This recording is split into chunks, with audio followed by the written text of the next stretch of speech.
के नंबर्स की बात करें तो यहाँ पर स्टेबल सेट ऑफ नंबर्स देखने को मिले। हालांकि नेट इंटरेस्ट इनकम या फिर निम्स देखें तो ये अनुमान से थोड़े से स्लाइटली कमजोर है। मुनाफे का आंकड़ा देखिए 7,071 करोड़ देखने को मिला, वहीं मार्केट 6,990 करोड़ के आसपास का अनुमान लगा रहा था। एनआईएस की बात करें तो 14,457 करोड़ का आंकड़ा देखने को मिला है, 14,721 करोड़ ये एक्सपेक्टेड था, यानी स्लाइट मिस है।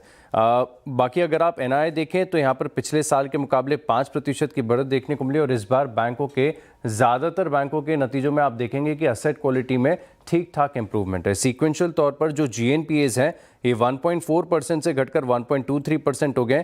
नेट एनपीएज जो कि 0.42% के थे प्रीवियस क्वार्टर में, अब ये 0.37% के देखने को मिले। खास बात होती है प्रोविजनिंग। हालांकि यहाँ पर देखें तो पिछले क्वार्टर में 2,245 करोड़ की प्रोविजनिंग थी, इस बार 3,522 करोड़ का आंकड़ा देखने को मिला है। एंड अगेन क्योंकि निम्स में बता रहा हूँ कि 3.64% के थे पिछले क्वार्टर्स में, इस बार 3.62% के देखने को मिला। जो ग्रॉस स्लिपेज रेशियो है ये 1.63% देखने को मिला, जो कि पिछले साल से 27 बेसिस पॉइंट कम है। बहुत बड़ा एक्विजिशन है। काफी लंबे समय से हम देख रहे हैं कि मार्केट में इसकी चर्चा हो रही थी और फाइनली ये खबर निकल कर आ गई है। और सन फार्मा की हिस्ट्री में देखें या फिर भारतीय फार्मा कंपनीज की हिस्ट्री में अब तक का सबसे बड़ा एक्विजिशन है। और यूएस की जो कंपनी है रैगनेन इसको खरीदेगी। इसकी एंटरप्राइज वैल्यू $11.75 बिलियन के आसपास के अधिग्रहण है। वहीं अगर आप देखें तो रैगनेन को $14 प्रति शेयर का हिस्सा खरीदा जाएगा और जो रैगनेन का भाव चल रहा है इससे तकरीबन 24% का प्रीमियम है। और इसी के चलते आप देखें तो शुक्रवार को रैगनेन के स्टॉक के प्राइस में तकरीबन 30% का बहुत बड़ा सर्ज देखने को मिला है। जो डील है ये 2027 के पिछले अगले साल में पूरी होती हुई नजर आएगी। लेकिन खास बात है और चिंता की बात यह भी कि इस कंपनी के ऊपर डेट काफ़ी ज़्यादा है, करीब करीब $8.5 बिलियन के आसपास का डेट है।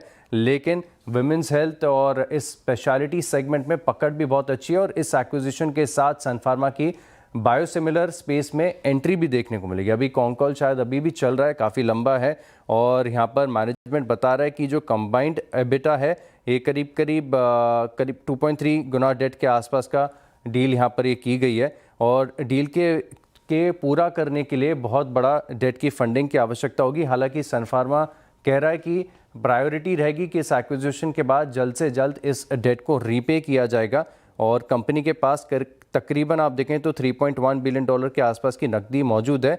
लेकिन कुछ खास सेगमेंट है, बड़ी ग्रोथ है, तो मैनेजमेंट तो ऑप्टिमिस्टिक है। क्विकली पर आप देखें तो 420 करोड़ का एस्टिमेट था मुनाफे का, 533 करोड़ का आंकड़ा देखने को मिला है। नेट इंटरेस्ट इनकम देखें तो 4,360 करोड़ ये बाजार एक्सपेक्ट कर रहा था, 4,371, यानी बिल्कुल एज पर एस्टिमेट्स देखने को मिला है। नेट इंटरेस्ट इनकम पिछले साल के मुकाबले 43% का सर्ज है। जीएनपीएस और नेट एनपीएस दोनों में आप देखें तो बढ़िया स्टेबल इंप्रूवमेंट यहाँ पर आपको नजर आएगा। आरबीएल बैंक यहाँ पर भी देखें तो कॉन्फ्रेंस कॉल के हाइलाइट्स भी हैं, लेकिन अभी फिलहाल के लिए आपके साथ सिर्फ नंबर शेयर करता हूँ। और मुनाफे में देखें तो बढ़िया बढ़त देखने को मिली है।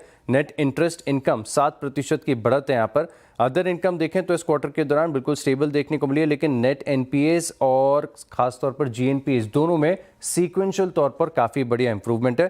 प्रोविजंस की बात करें तो 678 करोड़ का आंकड़ा यहाँ पर देखने को मिला है। इसके अलावा देखें तो आईडीएफसी फर्स्ट बैंक यहाँ पर भी नतीजों का असर देखने को मिलेगा। थोड़े से कुछ वन ऑफ्स और एडजस्टमेंट भी यहाँ पर देखने को मिले। लेकिन अगर आप नेट इंटरेस्ट इनकम को देखें तो 16% की बढ़त देखने को मिली है। एंड अगेन यहाँ पर भी जो असेट क्वालिटी है इसमें इंप्रूवमेंट है। 1.69% प्रीवियस क्वार्टर में जीएनपीएस थे जो कि अब घटकर 1.61% हो गए। और नेट एनपीएस की बात करें तो यहाँ पर भी 0.53% से घटकर 0.48% का आंकड़ा देखने को मिला। जो प्रोविजंस है तकरीबन 1400 करोड़ के थे जो कि अब 870 करोड़ हो गए। All right.